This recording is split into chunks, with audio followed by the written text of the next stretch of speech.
The first time I caught Felicia Grant, the president of our HOA, snooping around my property, she claimed she was checking for code violations. I should have known right then that she was trouble. But nothing, and I mean nothing, could have prepared me for the rats. I'm Elijah Norton, and I moved into Willow Creek Estates for the quiet life. I work from home, keep my lawn neat, pay my dues on time. I don't bother anyone. But that wasn't enough for Felicia. She'd been itching to find a reason to find me, harass me, or whatever it is power-hungry HOA presidents like her do for fun. It started small. Nasty notes taped to my door about my unsightly trash cans, which were hidden behind a fence. Then she started pounding on my door at random hours, claiming she had urgent HOA business to discuss. I stayed polite. I stayed calm. But last Thursday morning, I walked into my kitchen, and there they were, rats. Not just one or two.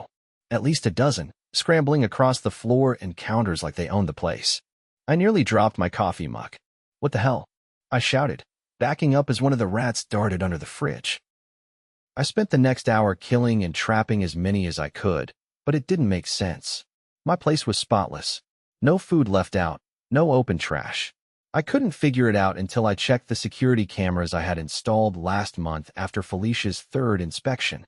There she was, clear as day. Felicia Grant, wearing a ridiculous wide-brimmed hat like she was on safari, sneaking around the side of my house with a cardboard box. She opened my kitchen window when I must have forgotten to lock and dumped the box inside. Rats poured out like something from a nightmare. I stared at the footage, my hands shaking with rage. "All right, Felicia," I muttered. "You want a war? You got one." First, I called pest control. I wasn't about to live in a rat-infested house while I dealt with her. Then, I called the police. When the dispatcher asked what the emergency was, I didn't even hesitate. "My HOA president just committed biological warfare on my house," I said. "And I have it all on video." The officer who arrived at my house was a wiry man in his 40s with deep lines across his forehead. His badge read Sergeant D. Mendez. He didn't waste time. He asked for the footage, took one look, and his eyebrows shot up. "That's breaking and entering, criminal mischief, and potentially a public health violation," he said, rubbing his jaw. "You said she's the HOA president?" "Yeah," I said. "Felicia Grant. Lives 2 streets over. She's been harassing me for weeks." Mendez nodded once, then stepped outside to radio dispatch. I stayed in the kitchen, arms crossed, as the pest control guy finished setting up bait stations and traps. He didn't say much, but the look he gave me said it all. He'd seen bad infestations before, but never one so obviously staged. When Mendez came back inside, he had a new edge to his voice. "I'm filing a criminal complaint. We'll need you to come down to the station later to make a full statement," he said. "Meanwhile, I'm sending an officer to her house right now." I agreed without hesitation. If Felicia thought she could bully me into submission, she was about to learn she picked the wrong neighbor. By mid-afternoon, I was sitting in a small, gray interview room at the Willow Creek Police Department. A young officer named Patel took my statement while Mendez coordinated with Animal Control and the district attorney's office. As I finished signing the paperwork, Mendez walked in holding a printed document. "Mr. Norton, you might want to see this," he said, handing it to me. "We pulled the HOA's financials from public records. There's something fishy going on." I scanned the page. Payments to a pest control company that didn't exist. Landscaping fees 3 times higher than market rate. Office expenses billed to a P.O. box registered in Felicia's maiden name. "You're saying she's embezzling?" I asked. "Looks that way," Mendez said. "And if she's willing to dump rats in your house, who knows what else she's been up to?" I leaned back in my chair, the pieces clicking into place. Felicia wasn't just power-hungry. She was dirty, and she was desperate. Later that evening, I parked my truck a few houses down from Felicia's place, just out of sight. A patrol car with flashing lights was already parked in her driveway. 2 officers stood on her porch, talking to her through the screen door. She was yelling loud enough for me to catch every word. "You have no right. I am the president of this community. I have jurisdiction," she shrieked. One officer calmly replied, "Madam, you are under investigation for multiple criminal offenses. We need you to come with us." Felicia slammed the door so hard it rattled the windows. Seconds later, the officers forced it open, disappeared inside, and came out with Felicia in handcuffs. Her face twisted in fury as she caught sight of me leaning against my truck. "You," she shrieked. "You did this. I didn't say a word. I didn't have to. The next morning, the entire neighborhood buzzed with gossip. Felicia's mugshot was already circulating online. Someone had even made a meme out of it. When you try to rule the cul-de-sac but end up in lockup. I thought that would be the end of it, but I underestimated how deep Felicia's claws had sunk into Willow Creek. At the emergency HOA meeting that Saturday, the interim board, a group of 3 timid residents who clearly had no idea what they were doing, explained that Felicia had sole control over the HOA's bank account. She had drained nearly $30,000 in fraudulent expenses. The community was broke. People shouted over each other, furious. I stayed quiet until they opened the floor. I raised my hand. We can sit here screaming, or we can do something about it, I said. I have evidence, and the police are involved. We can petition the county to dissolve this HOA altogether. The room fell silent. An older man in the front row, Mr. Hanley, spoke up. You can do that. Yes, I said. If we get enough signatures, the county can revoke the HOA's charter. We go back to city governance, with real oversight, instead of letting one person run wild. It took less than a minute for the room to erupt into applause. Over the next week, I organized a petition drive. We went door to door, explaining everything to our neighbors. I showed them the footage of Felicia dumping the rats, the forged financial records, the police report. People were horrified and eager to sign. Even the few residents who had once been Felicia's staunchest supporters turned against her, especially after the local news ran a segment titled "Suburban Scandal, HOA President Arrested for Rodent Revenge." Within 10 days, we had the signatures we needed. I filed the paperwork with the county clerk's office myself, making sure every I was dotted and every T crossed. No loopholes. No second chances. Felicia remained in jail, denied bail after the DA argued she posed an ongoing threat to the community. Apparently, she had a prior record for fraud in another state, something she'd hidden when she moved here. Meanwhile, pest control finished clearing out my house. The damage was worse than I thought. Rats had chewed through wiring behind the walls, requiring thousands in repairs, but my homeowner's insurance covered most of it, especially after I handed over the police report. The day the county officially dissolved the Willow Creek Estates HOA, I threw a barbecue for the whole neighborhood. People brought lawn chairs, kids raced around with water balloons, and for the first time since I moved in, the place actually felt like a community. Mr. Hanley raised his beer to me across the yard. "You saved us," he said. I waved it off. Just stood up to a bully. But inside, I knew it was more than that. Felicia had built her little empire on fear, intimidation, and lies. The moment someone pushed back, it all crumbled. As the sun set, casting a warm glow over the now peaceful Willow Creek, I leaned back in my chair and smiled. Not because I'd won, but because we had. Together. And if any future HOA wannabe tyrant thought about trying something similar, they'd find a neighborhood ready to fight back. The barbecue wound down slowly, neighbors lingering under string lights as cicadas buzzed in the warm night air. I leaned against the back porch railing, sipping lemonade, when a heavy-set man in a faded ball cap approached. His name was Tom Alvarez, one of the few residents I hadn't met yet. "You're Elijah, right?" he asked, voice low and steady. "That's me," I said. He glanced around to make sure no one was eavesdropping, then leaned in. "Listen, I think you ought to know. Felicia wasn't working alone." My stomach tightened. I hadn't considered that yet, but it made too much sense. Someone had to have helped her pull off the financial scams or at least look the other way. Tom continued, "Back in February, my wife and I tried to remodel our porch. Nothing major, just new railings. Felicia shut it down hard, citing a bunch of fake codes. Said we had to use her approved contractor. Guy quoted us triple what it should have cost. Did you go through with it?" I asked. "No. We fought it, but then weird stuff started happening. Trash dumped on our lawn. Anonymous complaints about unsafe conditions. After a while, we gave up," he said, jaw tight. I nodded slowly, piecing it together. Felicia had been running a racket, using her position to funnel money into her own pocket and probably cutting deals with shady contractors along the way. "You know the guy's name?" I asked. "Yeah, Travis Denton." The name didn't ring a bell, but I made a mental note to look him up later. If Felicia had accomplices, they needed to be exposed too. By Monday morning, I was back at the police station, sitting across from Sergeant Mendez in a cluttered office that smelled faintly of old coffee. "I've got new information," I said, sliding a notepad across the desk. You ever hear of a Travis Denton? Mendez scanned the name, then tapped it into his computer. His brow furrowed almost immediately. Yeah, he's flagged. Multiple complaints filed against him for contractor fraud. Never enough evidence to stick, but he's known to work with dirty HOAs, Mendez said. You think he's mixed up in Felicia's mess? Wouldn't surprise me, he said, reaching for the phone. I'll run it up to the DA's office. If we can tie him to the embezzlement, that's another nail in her coffin. As Mendez made the call, I wandered down the hall to grab a coffee from the vending machine. The station buzzed with quiet energy officers answering phones, typing reports, coordinating investigations. It was comforting, in a way, to see real justice grinding steadily forward. I sipped the bitter coffee and thought about the bigger picture. Felicia was just the tip of the iceberg. If Travis and others were involved, there could be a whole network of corruption hidden beneath the surface of dozens of neighborhoods. When I returned to the office, Mendez was hanging up the phone. DA's on board. They want to expand the investigation. You willing to give a formal deposition? He asked. Absolutely, I said without hesitation. The next 2 weeks were a blur. Depositions, interviews, document reviews.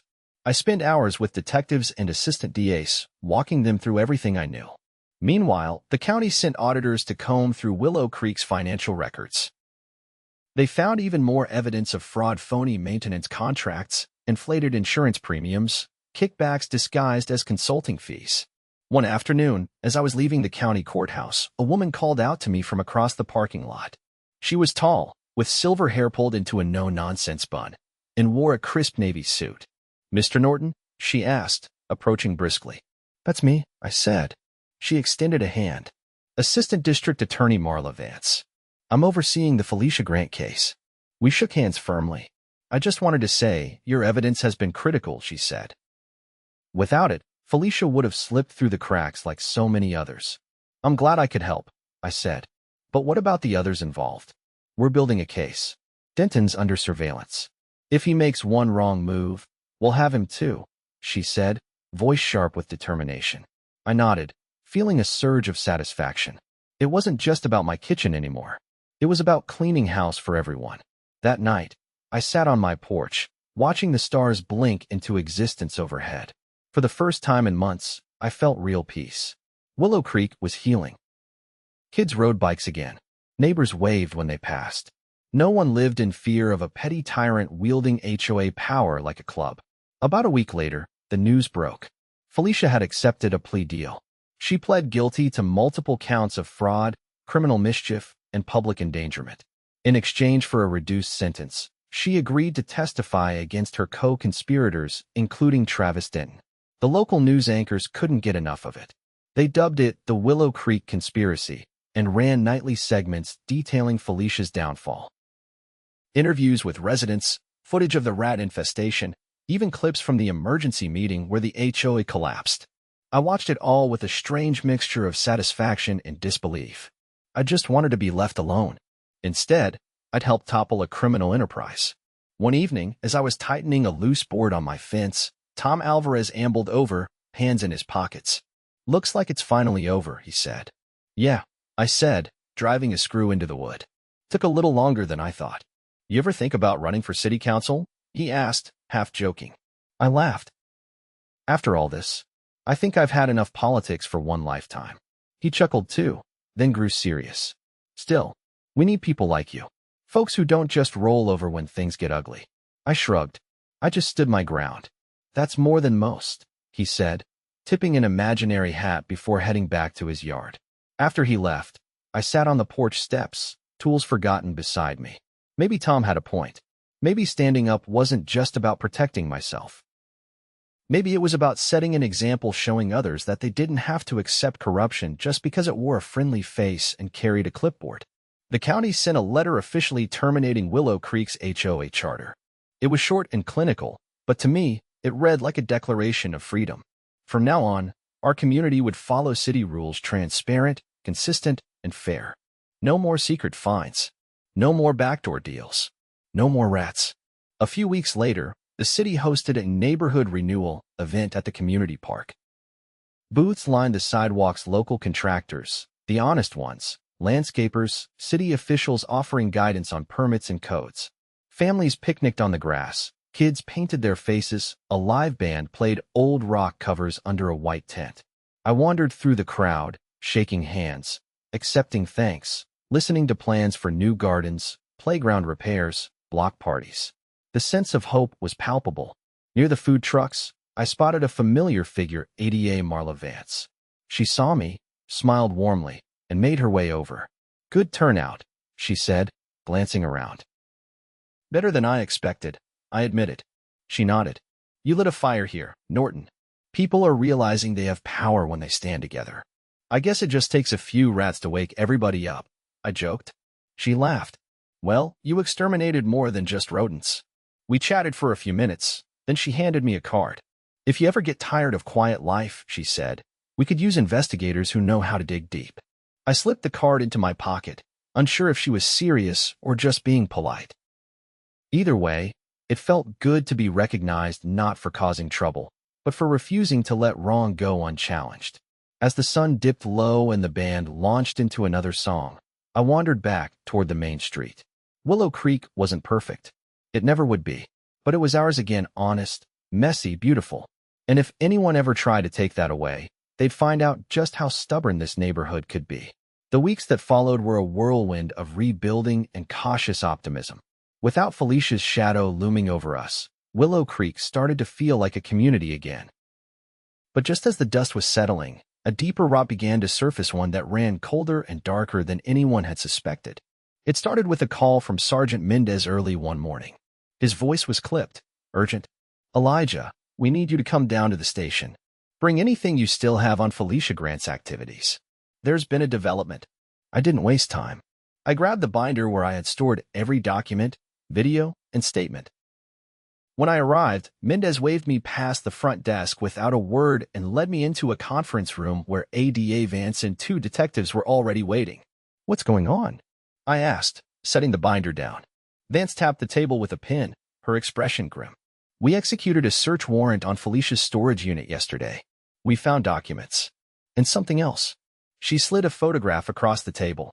It showed a stack of manila folders, each labeled with residents' names including mine. Inside, according to Vance, were fabricated complaints, falsified violation notices, and bogus liens Felicia had planned to file against anyone who questioned her authority. But that wasn't the worst of it. "We also found a ledger," Vance continued. "It details payments made to a private investigator. She had people followed, Elijah. Bank accounts checked, backgrounds dug into. She was building blackmail files."